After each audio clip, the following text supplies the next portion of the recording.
বাঙালির প্রাচীন খাদ্য সংস্কৃতির অবিচ্ছেদ্য অংশ মিষ্টান্ন। উৎসব হোক কিংবা সামাজিক আচার, মিষ্টি ছাড়া যেন আনন্দ অসম্পূর্ণ।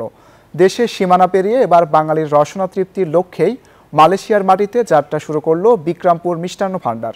প্রায় 1.5 মিলিয়ন প্রবাসীর চাহিদা পূরণে ঐতিহ্য ও স্বাদের অনন্য সমন্বয়ে গড়ে উঠেছে এই প্রতিষ্ঠান। মালয়েশিয়া থেকে মুস্তাক রয়ালের পাঠানো তথ্য ও চিত্রের ডেস্ক রিপোর্ট।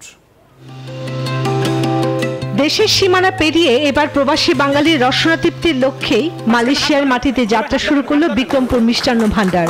রাজধানী কুয়ালালামপুরের বাংসার সাউথের পান্তাই বারু এলাকায় বিক্রমপুর মিষ্টান্ন ভাণ্ডারের নতুন ফ্যাক্টরি ও প্রথম আন্তর্জাতিক শাখার প্রায় 70 প্রকারের ঐতিহ্যবাহী মিষ্টির পাশাপাশি থাকছে হরেক রকম লাড্ডু ও দইজাত পণ্য। দেশটিতে থাকা প্রায় 1.5 মিলিয়ন প্রবাসীদের কথা মাথায় রেখেই চালু করা হয় প্রতিষ্ঠানটি।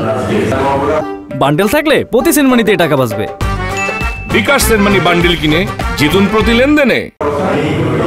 বিক্রমপুর মিষ্টান্ন ভাণ্ডারে বাংলাদেশের অন্যতম প্রতিষ্ঠাতা উত্তম কুমার ঘোষ বলেন, ঢাকায় 50 বছরের ঐতিহ্য ধরে রেখে শতাধিক আউটলেটের মাধ্যমে সুনামের সঙ্গে ব্যবসা করে আসছেন তারা। এই খাঁটি জিনিসটা আমি মালয়েশিয়ায় ছড়াবো এবং এশিয়ার বুকে আরো ভিন্ন দেশেও ছড়াবো। আমাদের মিষ্টির যে সংস্কৃতি সেই জিনিসটা আমি এখানে ধরে তুলতে চাই। আমরা চাই মালয়েশিয়াতে এই বিক্রমপুর মিষ্টান্ন ভাণ্ডারের যে আসল স্বাদ, সেই স্বাদটা আমরা প্রবাসীদেরকে দিতে চাই।